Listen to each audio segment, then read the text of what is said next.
Welcome back to Sow and Tell. Hey, everybody. How's it going? I'm Craig Hoover. I'm Brian Wright. And we are the development team for Armistead, your newest agri-hood coming to Franklin, Tennessee, very, very soon, or as soon as possible, we'll say. That's right. Yes. So it's been a few weeks since we've had an update and a podcast. It doesn't mean we haven't been working.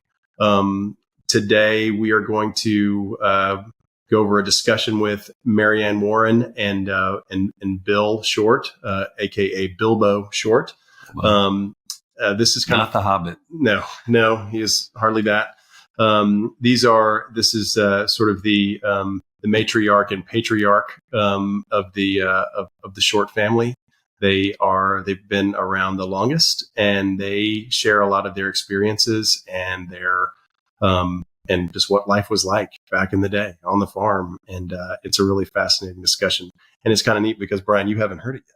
Yeah, absolutely. I can't wait to dive in. And, one of the things that's always interesting to me when I'm hearing from family or talking with them is to hear their stories. And it brings the property to life in a different way than you think about a lot of, if you're thinking about a development project or, what's going to be built there in the future. But hearing those stories from the people who lived them firsthand, it just makes the whole thing so much more interesting as we think about the history and think about the future. Yeah, for sure. Before we do get to that, we should give our listeners a little bit of a development update. When we last spoke, we were about to submit our development plan to the city. What have we been through since then? Well, we did it. Yes. We submitted. So that's great. We have been having lots of discussions with the city. And as you can imagine, with all of the unique things that we've shared about the project, it breaks the mold a little bit. So we've been having to go through the process of explaining why and how and what we're doing, sort of making the case for the unique attributes of the community, and just so that the city has a good feeling about all the elements that they're concerned about, like stormwater and various other elements, traffic, et cetera, fire protection, all of that, all the sort of more utilitarian things are covered while we're doing this really amazing next level sort of visionary project. And so we've been going through that process with them, all the different departments. We've been meeting with talking to some of the BOMA members and different elected and appointed officials to try to make sure that everything's tracking along nicely. And then as we've been going, we've been hearing from more and more people who are interested in being a part of the community, looking at different builders. Just people, the momentum and enthusiasm for the project has been building while we've been handling the kind of back of house part of getting the project through the approval process. Right. And schedule wise, we are essentially on track here for a, April, May, June of next year, sort of approval. And then we can start moving dirt to implementing the design shortly thereafter. So if you haven't signed up to our mailing list, please do go to armisteadtn.com and sign up, and we can we'll continue to update everyone on that progress. And we will also talk about the different opportunities for you to come out and support us at the various public meetings that will be upcoming once we submit and once we start to go through what is the maze of the Franklin City planning. But I will say this about the city staff, and certainly the BOMA members, particularly our alderman, Matt Brown. They have been incredibly supportive. I mean, look, right. there's the staff can only do so much. They've got to adhere to the zoning code as it lies, and but they have been working with us really well to say, look, here's how we might get there from here. Right. And I think that's important to note that while we still have to work through, some changes, they aren't wholesale changes necessarily. And we still have the opportunity to go through and get pretty darn close to the plan. Right. And, really, when we're looking at it at this point in the process, we are really starting to get into the details. And these are details that, as developers, as planners, we see, and there are things that we want to do. Like, oh, this will be so amazing. No one will have ever seen anything like this. It'll blow everyone's mind and they're going to love it.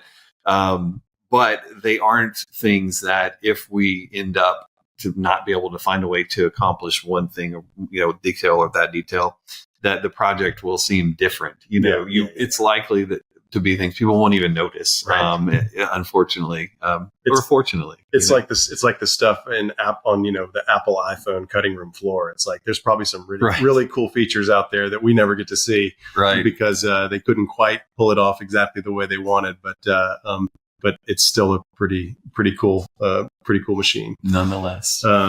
Awesome. Okay, so let's get to the interview. So I want to also thank Jay Sheridan. You don't see or hear him on the tape. Jay Sheridan is a local public relations guy and a writer. And if you haven't seen his newest book on historic Franklin, he and Robin Hood did this amazing coffee table book about the history of Franklin. Go check that out. But he came in. He's a historian and a great interviewer. So he was kind enough to come over and sort of interview, definitely interviewed Marianne and Bilbo. And so we kind of cut it up and we'll serve it up to you in this way. But I wanted to set this up, and and I look forward to your hearing of it. It's really special. These guys have been obviously they've been on the farm for a very, very long time, and they've been in Franklin or in Tennessee for a really long time, and their histories are exactly the ones we're trying to preserve and be mindful of and keep their stories alive. And we're going to do that in various ways on the farm. And so it's important for us to hear them. And I think this is a really neat thing. So let's kick it off. This little section here, they just sort of introduce themselves and talk about their first jobs on the farm. It's pretty cool. All right, so have a listen. Let's get to work. My name is Marianne Short Warren. I was the oldest of the 4 children that Alma and Jesse had. I'm Bill Short, full name William Miller Short, named for my father's dearest best friend, Mr. William Miller of Gray Drug Company. His nickname being Bilbo, I acquired that nickname from birth. It came with the free instructions, and I've enjoyed it all my life. I enjoy being a tribute to Daddy's best friend. He was our Uncle Willie. Lived on the farm from 1949 through 1971, and been back, many times a year since, and continued in my way to contribute to the work of the farm, but have lived away in Memphis pretty much ever since that time. But I refer to home with a capital H as here in Franklin and that farm. Home with a lowercase would be Memphis. So although I've lived there 57 years, this is still home. As an employee of Westbrook Farm, at 8 years old, one of my jobs was to collect the eggs in the chicken yard. And I would take those up in a little blue tin spatterware bucket, which I still have. And I would collect the eggs. I would take them up to the back door and yell, "Eggman!" And Mother would come out, tired, busy farm wife, wiping her hands on her apron. And she'd look at my collection and decide what I got paid for it. But making butter.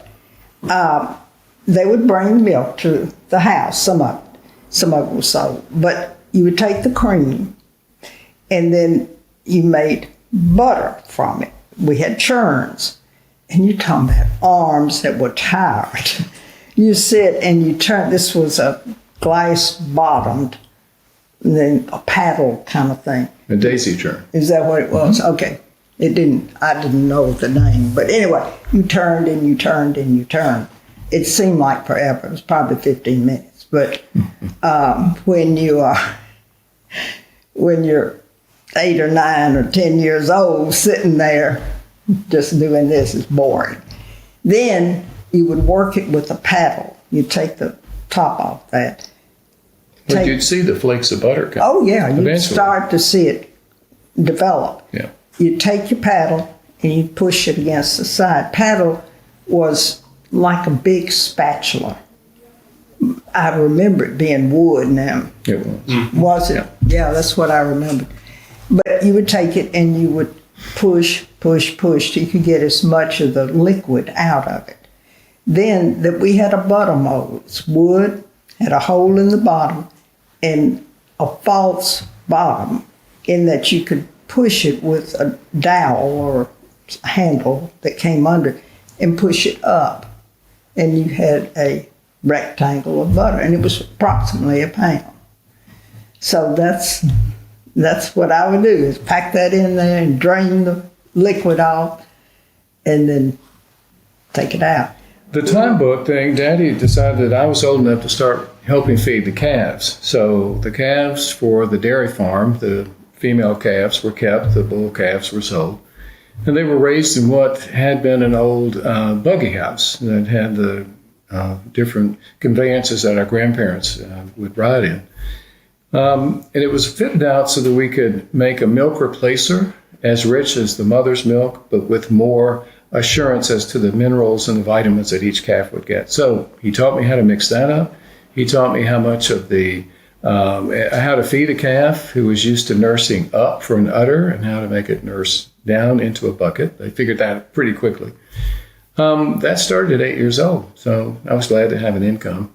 So with the other farm hands, we'd line up, and he would be at his roll-top desk writing checks, and mostly I was paid in cash because it was such a small amount of money. But he would always ask me, now, what are you going to do with this money? And I would have to tell him, I'm going to buy some things for school or looking to get a set of roller skates. The families that lived with us, the dairymen and the people in the tenant house on the other place, as part of the bargain for working with us, they each got a side of beef, dressed out, labeled, and they got a whole hog, also dressed out and labeled. So they had those to draw on during the year. They had free rent. We paid the utilities. They paid for a phone if they had a phone. That's all they had to pay. And every Friday, Daddy would talk to them if they had a debt. Sometimes they came to us in debt or they were trying to buy a truck. He would explain to them, here's what you're getting this week. Would you like for me to save some of this, but decide to amortize the debt you have? People came to us. I remember Tommy Stafford wanted to buy a pickup truck. He left us. Truck paid for, had cleaned up all of his debt. He wanted to go work in a factory, which he did for a year. He came back to work with us. He decided it was a sure thing to know he was going to have his economy would be taken care of. So, again, a banker and a farmer. Well, awesome. Well, there we have it. So that's Marianne and Bilbo. Awesome. Yeah. Eggs and butter. That's right. The original Eggman and the first Mrs. Buttersworth. No, they. It's really neat to hear them and to talk about that. And I think one of the things that we really hope to do with some of the existing buildings is to take some of those vestiges, like, have a good butter churn in there. And then obviously we'll have an egg program, and, who knows, maybe we'll have a little Eggman, a little mascot and go around and honor a Bilbo there. Okay. So this next piece here is all about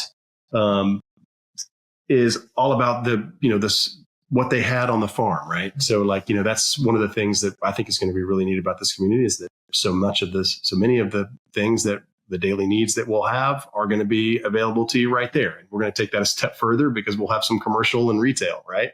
Maybe even weekly needs. Exactly. So there'll be a real grocery store, and there'll be a real, but then they'll also have the eggs and the vegetables and all the stuff that they had on the farm. So let's hear them talk a little bit about what they had on the farm. See, so much of what we had on the farm, we didn't buy much. We had butter. Oh, we'd make cottage cheese too. That would be in a sack. Cheesecloth, or it might be a flour sack, because we had a lot of flour sacks. So is it with the whey? You add the it's whey? clabber. First, you let the milk sour by sitting out on the back porch, screened-in porch, in the big old jar. It would clabber, and Daddy loved clabber. And Mother would take a straight-back chair and run a broom handle or some kind of handle from chair to the table, and then tie this bag onto it. Put a You know what a wash tub is? A foot tub underneath it, and catch the drippings. So we had cottage cheese, we had butter, we had milk. We had all the vegetables you could ever eat from the garden. And meat. We had the various pork, you know, the ham, the shoulder, sausage. And beef, we had the cows. Now, we did not butcher the cows. They were taken to a butcher, you know, a certified butcher, and he would do that part of it. But here we were. We had it. There it is. Very cool. So next up, these guys talk a little bit about how they were sort of early innovators on the farm, and you know how they did some really neat stuff with electricity, and how they, you know, the earlier rotational grazing folks, cover crops and whatnot, and how Jesse Short, the original Jesse, and then Jesse Short, their brother, really advanced that and took sort of the science of farming to another level. So let's hear a little bit about that. We have said this just recently, that my recently deceased brother, Jesse Short III, our father, Jesse Short Jr., and his father, Jesse Short Sr., understood the wise management of land to prevent soil erosion. They always had cover crops in the winter. Mm-hmm. Then there was no-till later on.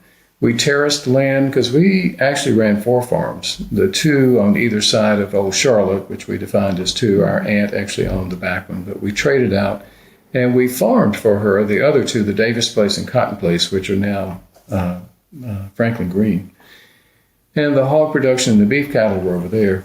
We terraced some of that. It was washing, so we had it graded so it caught the water and let it flow through. There were other soil management. We put some of our farm in the land bank. There were all kinds of things that we were working very hard to make sure that the land was arable. We rotated crops. Alfalfa hay we thought was richer than just grass. It gave a lot more, the leaf gave a lot more nourishment, but it also puts nitrogen in the soil. So we let a field be alfalfa for 3 years, and we'd rotate and grow corn. The alfalfa had left the soil richer for the corn to grow. My brother had excruciatingly detailed formulas for what kind of feed a dairy cow would have. A lactating mother needed the enriched proteins and vitamins and minerals, sometimes tankage, which is, of course, the blood left over from a rendering house, made into a highly nutritious feed. There were sometimes other additives that were minerals. Hogs, he crossbred 2 breeds of hogs to get the right balance of lean and fat. He knew how to do that. We took our hogs to market at Newhoff in Nashville, and they were like, just buy them. We know this family gets this. They know what they're doing.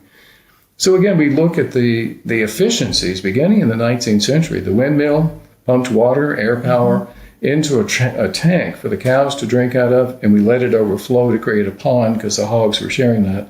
Since they can't perspire, they have to stay wet to stay cool. There was a perpetual motion pump known as a ram. Again, our grandparents had this on the front branch. That, when primed, would pump water up for the horses and the other animals there near the main house. These efficiencies look attractive to us in the 21st century because they were natural energy. We thought that was pretty smart. Yeah. Tobacco. And again, I can talk to you about how that came through. That's a 13-month crop. You're not through with one before you're planting the next one, nursing it along. The stalks, after the tobacco leaves are stripped, those were spread on the pastures and rotted down and gave their own nutrition besides the cows fertilizing and watering them as they were grazing. We recycled anything we could to make sure that it was in I guess that's composting, but we didn't think much about it. You just did that. All that the holding pen for the dairy cows, that could get kind of mucky, but all that manure went to a spreader, and that was spread on pastures, either the night pasture or the day pasture. So those were, again, enriched soils. I was pleased to hear that the soil testing we had done recently, we came out with top-tier soils. Again, a tribute to our relatives in there. Well, a farm that's been farmed as long as this one has, if you hadn't used those practices, you would have trouble. Right. And Jesse learned, I got right hacked when I would hear people say, oh, he's just a farmer. Because I knew what went into farming. You couldn't be, I don't know. Anyway, I asked him about some things, and he said, well, let me explain to you. And he went through the grains, the basic grains that would be grown, and told you how much protein was in each one, how much, all the nutrients. And, I wanted, and in that blue book we did, I think it's in there. Well, he did the same for whether it was Lespedeza or whatever the fodder we were bringing in for the cows. Well, he would grow Sudex, and you would have that. It looks like corn, but it grows up about shoulder high. And that would be a quick feed for cows, again, needing heavy nutrition, when the silage was running low. And silage, of course, is the entire stalk of the corn, ear and all, ground up. The silage, the silo would have been filled by the end of September. We would have started feeding it out as the grasses die back in the winter. One thing you learn living on a farm, you live by the seasons and you live by the weather. I mean, yes, we thought we were going to take no rain, and we saw the fellow who's renting from it, his whole wheat crop just cooked in the field. He had to plow it under. He lost everything. We've had that happen. So it's a humbling thing. You have to take what you're dealing with every day and have the wisdom to know how to manage that. Ask about hog killing. It would be in November, but you'd look for a 3-day period when the weather was above freezing, but near it. So the meat would stay safe to eat until it was finally salted, and the sugar and all those minerals and the seasonings until it was cured. An old practice, but we continued doing this well up into the 50s and 60s and enjoyed our own cured hams and sausage. Yeah. Since income for the family, it was tobacco. Well, you didn't get a check till December or late November. I mean, it was end of year. You worked a year with no income. And so that was when Daddy decided to go to being full-time dairy, because you got a check all the time. And the herd got up to around 50. They were all Holsteins. We produced about a ton of milk every other day. That was kind of out. We sold to the national milk producers. Early on, up until the 40s, we had enough milk for the house. We had jerseys and Guernseys, remember Brownie? And then the rest was put in cans and sold to the cheese plant in Franklin. And ironically, we would buy that and be eating cheese made with some of our milk and some of others. But no, with 4 kids to put through college, Daddy decided that once a year tobacco crop, hogs and cattle, whenever they're ready for market, was not going to be an efficiency. So we, in 1953, went with a full professional dairy farm. Oh, the lamb. The lambs. Yeah. The sheep are funny. They have 2 udders. If they have twins, they sometimes make a Sophie's choice and they abandon one of their twins. This is nature. They could raise both, but somehow they're instinctual about this. So it's winter. Daddy learns from Mr. Langford, who lived over there with the sheep area, that there was an abandoned lamb. So we went to this old rundown cabin. It was kind of a log place up there that the lamb had been put in. Bring it home to the house. The game is that I'm asked to mind the lamb. So we go down in the basement to the coal bin, lots of gunny sacks. We feed the lamb with a Jack Daniels bottle with a rubber nipple on it, warm cow's milk that mother's warmed on the stove. I'm nursing, feeding the little lamb, and he's fine. Tucks in, I'll go to bed. About 2 a.m., the lamb gets hungry, and since it's in the basement with all the pipes going to all the floors, the little man went to everybody. And I was instructed, you will be getting up and taking care of your lamb. Anyway, it was fun. I thought it was all great. And when it got big enough, it could be outside, but it was too small and too in my era, little. They were not in the basement. They were on the first floor. And they would put them over a register, a heating element in the floor. And then same thing, we were always instructed, close the kitchen door and the dining room door, because the lamb would be up, same thing, through the night. So Grandmother Short which would be Jesse Sr.'s wife, that generation, raised, help me, Caracou lamb. Persian lamb. You know, the curly, look, yeah. And I have saved a coat that was damaged. Well, I have her coat, and if it's not damaged, I take care of it. But I have another one, and I want to cut some samples of that out so people can see what we're talking about. And those lambs, once they got a certain age, they turned just like all sheep. I mean, they turned white. Yeah, it was a European and Russian thing, but it became a fashion craze. And Grandfather Short introduced Caracou sheep. He was okay with the practice, but you don't shear them. It's pelts. And so he was never around when all that was going on. Yeah, you'd have the to lamb's wool is a certain grade in the womb, and it kinks and unkinks after birth. And there are gradations of all that. Stop there. But it was much admired, and people tried raising their own caracouls. He finally shut it down. He didn't. He thought it was inhumane. Okay. Wow, that's amazing to see that they were innovating even back then. And now as we look forward to create this project that is innovative in its own and new way, but also bringing some of those old ways forward, that's pretty neat to see the full circle. Yeah. And, and as it, of course, the tobacco business and the dairy business have come a long way in the last 100 or so years, and so while we won't be growing tobacco on the farm, and the dairy business is a really, really tough thing to do right here, that is the history of this farm, and that's what it was. And it's so neat to see the different iterations that it took. I mean, like they talk about they did tobacco. Of course, they were always growing vegetables, and they did dairy, and then they had pork and all that stuff, and then even into the lamb and the sheep. And it sounds like that was probably the right thing to do, was to get out of the lamb business. But nevertheless, that sort of, you do what you have to do to pay the bills is an important thing of the history of farming in America. And now what I think we're trying to do here is to create an opportunity to where we can make small scale farming viable again as an amenity to a place to live, and actually create a food hub and make it sort of be a distribution hub. So I think we're hopefully continuing on the path that they already set. Well, one of the things that's cool too is, even though there's some negative connotation with the tobacco industry, we end up with this amazing building in the tobacco barn that's like a cathedral unto itself. And, for us to figure out a way to take that and repurpose it into something that will be, a landmark on the site, is going to be pretty special to see what becomes of that. And the dairy barn will be the kitchen for that, for that event space that the tobacco farm will be. So it's neat to see how we continue to repurpose and reuse everything that we have given to us.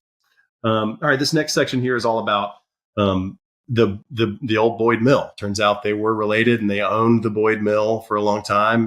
Boyd Mill, as you know, or some of you may know, is on the Harpeth River, right up the street here in off Boyd Mill Lane. I guess it is Boyd Mill Pike. Yes, Pike. Yep. Anyway, and so they talk through how the granary was used, and you get to, and for those of you that are watching on YouTube, you'll be able to see a little sneak peek of the granary and the big scale that's in there. So when we on site, we showed that. So let's have a listen. All right, our great grandmother Boyd, and her family had the mill built by others, but they were running at that time in the 1880s, and that worked well. But later, the Shorts bought the mill, and that scale at the granary, that very old Fairbanks scale, would be where people who were bringing their corn or their wheat, or I guess if they had other grains, would be weighing in there, recording their weight there, the empty wagon, and then they bring the wagon full of their grain. That then would be taken up to the mill, where it was turned into cornmeal or to flour, and brought back to the Short farm. So we worked in synchronicity at that point with the Boyd's Mill. And for the longest time in the Harpeth River, where Boyd Mill, the mill was, you could see these big stones. Yeah, the paddle wheel, and then, Yeah. of course the stones were inside the mill. We'd go up there. The mill was beginning to crumble and fall in the 50s, and we hoped to get one of the mill stones out, but it was just too heavy. Yeah. Even with the log chain, we couldn't move it. But they were rescued. Somebody has them. It's exciting to think that an approximation of the mill might get built back, and that the river might run enough to turn the grindstones. Daddy was fourth generation of the bank, right? Our grandfather was there, and then Daddy.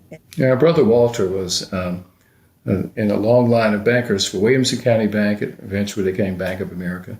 And that combination of banker-farmer, I think, was the part of our success, because, as so many people did, they'd grown up in the country, they kept their farm, they moved to town, and I know Grandfather Short would come out and work with the two foremen to make sure he knew what was going to happen that day on the farm. And then he would go back to town. He might get a call, but basically the foreman and the help at that point would run Westbrook Farm, which was cattle and hogs and sheep. It was during World War II when the people that had been running the farm, the various jobs on the farm, were drafted and they had to leave. Well, there was a farm with no workers. So that's when Daddy left the bank and came home and started working. But we had an interesting thing there. Because our workers were fighting Germany, there were German prisoners that had been brought here to Fayetteville, to the air base, or whatever kind of base there is, a military base. And so they hired the German soldiers to come work in lieu of the normal workers, which is interesting. And no guard. And one of my daughters said, "You mean you had people there, no guard?" I said, "Where are they going?" And they sure didn't want to go back to Germany at that point. So, yeah. Well, And- you were living on the farm at that time. What was Mother's instruction to you? Oh, not to go out there where the German men are. They enjoyed Mother's cooking. The few that could speak English were telling her they really appreciated her, and she felt sorry for them. One said, though, the cornbread scratches our throats. They'd never had a meal bread before. They were like making playful little things. She would make them biscuit bread instead. And one of them referred to her pound cake as sand cake. She told me these stories, and I said, "What did that mean?" She said, "Well, she didn't understand it either, but they described it as if you were at the beach and you got a little pail full of wet sand. It's heavy." So they liked her heavy, fresh-baked pound cake. It's an interesting story. The countries are at war, but these poor displaced people weren't. You know, we were seeing them as individuals, not as enemies. Yeah. Well, that was pretty cool. Amazing. Yeah. I I'd heard that story before, sort of in the shorter version of that. Yes, there were German prisoners of war that worked on that farm across the street and many farms in the area. And it's just really, it's something I never thought about, that because so many of our able-bodied men were overseas fighting, that who was here to tend the farm. And so, and in a weird turn, they had German prisoners of war here working the farm, and it sounded like there was I wouldn't say a close relationship built among the Short family and the German prisoners, but nevertheless there was, they were just people just trying to get through the day, and there was work to be done, and they had to do it. Yeah. And I just think it's a really fascinating chapter in the Short farm history. It's wild. So this next section here is all about the different people that worked on the farm and the relationships they made, and how they interacted with them, how they were paid and why, and all that kind of stuff. And so this is just a neat section about but more about what life was like on the farm back then. So check it out. Yes, when I'm a wee one, mother would look for someone to help mind me while she was busy doing everything else she had to do. The Brown family lived just behind us in the tenant house on Old Charlotte. Mr. Brown, Leroy, would come to milk the cows twice a day. And he had free time, and she and I would spend a lot of time, she minding me and me telling her stories I made up. And the great thing was she loved playing into all my made-up stories, and she saw my owl up in the tree and the airplanes and things. And That worked. how could she? I thought that was great. No, she and I had a close relationship. As I grew older, again, Mother knew where we were. We would go fishing together on the Harpeth River, and Annie would take her two purses. I was confused to start with, but one had her Coke and her cigarettes in it. The other was an old one that she used as a creel to put her fish in. So we just had a great time. We solved the world's problems, and we talked a lot about life growing up together. She knowing Mother so well, and they would, be sharing recipes, and Annie would teach her about the ways to cook and use farm produce. So those two women really were, very close to each other. And there was a little playhouse out in the side yard, and we would play around that. She would put out an old quilt, and we'd sit together and talk. It was just a wonderful way to have a really warm companion growing up. She was a great person. In the summer, it seems ridiculous now, but football players love to come out and do farm labor, work on their tan, and work on upper body strength. If you're digging post holes, you're using your upper body strength. Taking up hay, combining these, we would have 5 or 6 people show up and ask for work. Not all high school students. Sometimes there were actually families who were in their way migrant. They'd live somewhere for a year or two, but they would work whatever work was available. For day wages, and they were glad to get that. It varied by season. After school started, we wouldn't have as many people showing up to ask to work.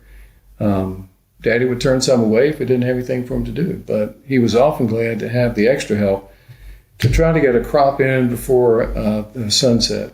But the problem is, he particularly hated daylight savings time. We worked by the sun, and many of these younger people wanted to be off to be somewhere at 5 or 6 o'clock. So the rest of us, the family, were left to finish the day's work. We were home, so we would continue working. Yeah, sounds like Jesse Short was a pretty stand-up guy. Definitely seemed like he cared about the people that work with them and for them, and that's really interesting to hear those very detailed and sort of intimate stories of the relationships on the farm, the community that was, created amongst everybody there. Yeah. That's awesome. Yeah, no, it was really neat.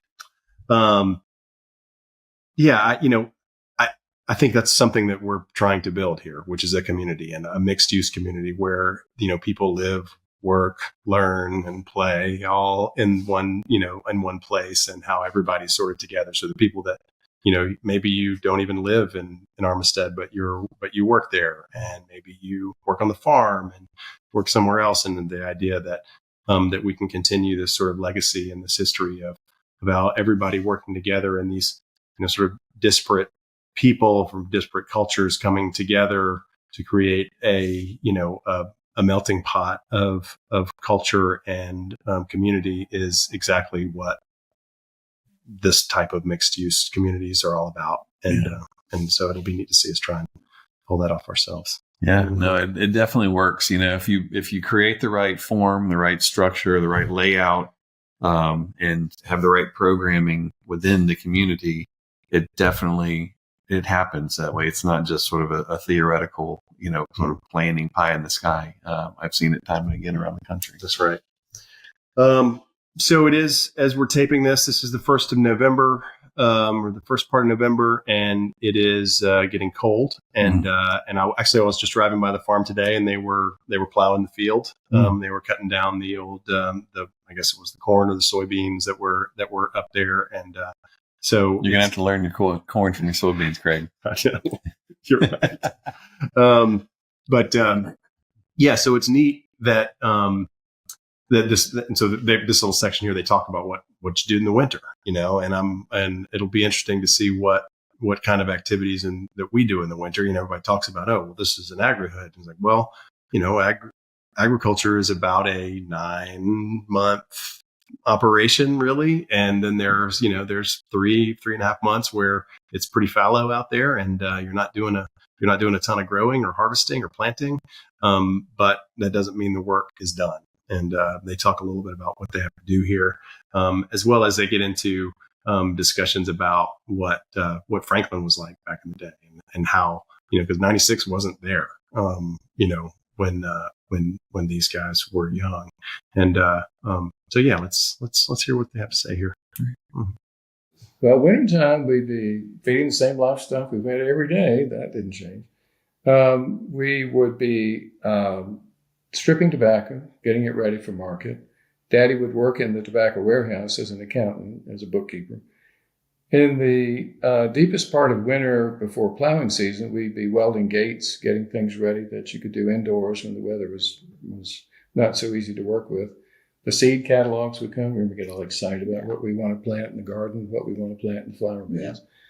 Yeah. And by spring, early spring, you've got the big disc plow out there. You're turning ground. Plowing's done. You're going to get the soil surgeon or the harrow or something else to get it ready to plant. So you're into planting season. So it's, winter was a downtime, but it really wasn't in any real sense a time to do nothing. We had, as I said, gates to weld and other things to fix, barn repairs, all those things you do in off season. We were on a gravel road.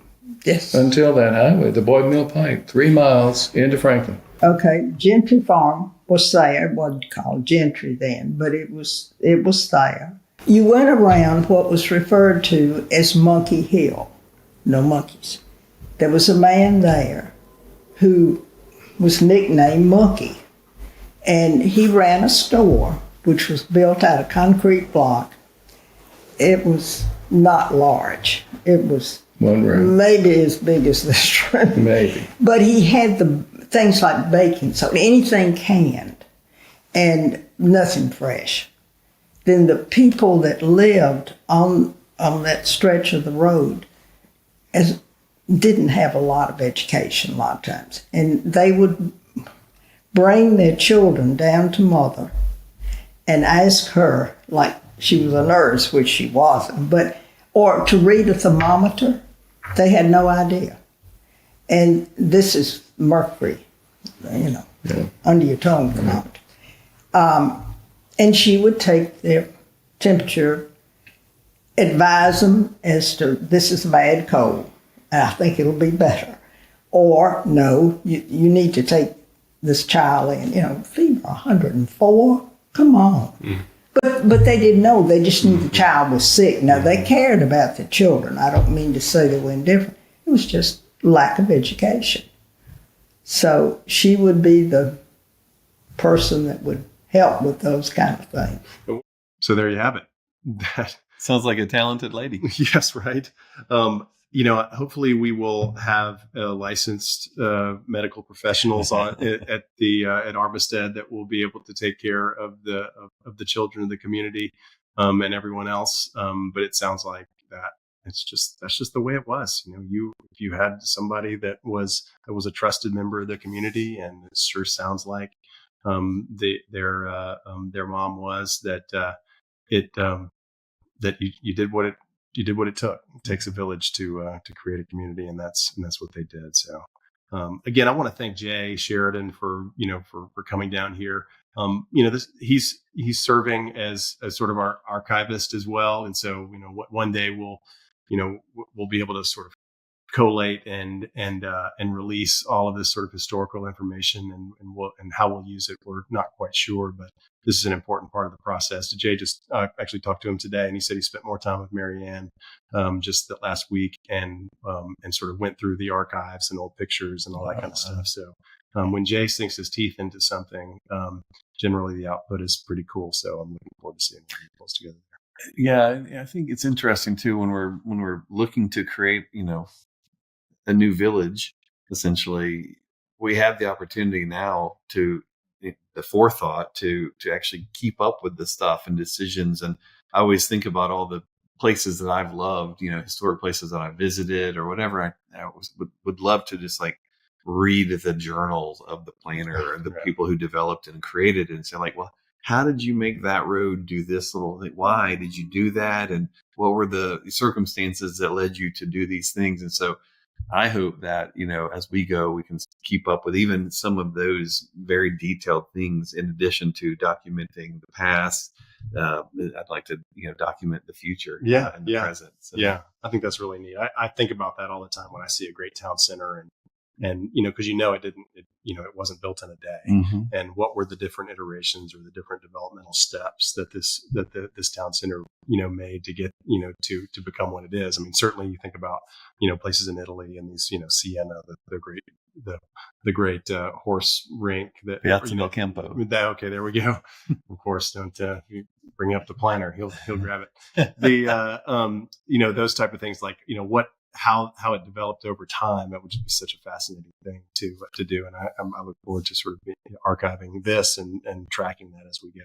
Yeah, I mean, I can think about a place in the plan right now that, as we've been refining the plan, we realized there was a tree right in the middle of where the road was drawn initially, and we wanted to go around it, and so the road has this really interesting curvature, just so slightly to make sure we miss that tree. Yeah.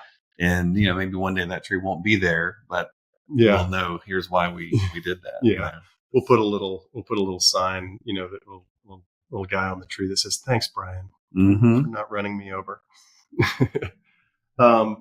We hope you enjoyed this episode. And thank you again to Jay, and especially to Marianne and Bilbo for taking the time out, coming over here and recording for us. We will see more of them, I suspect, as we go along.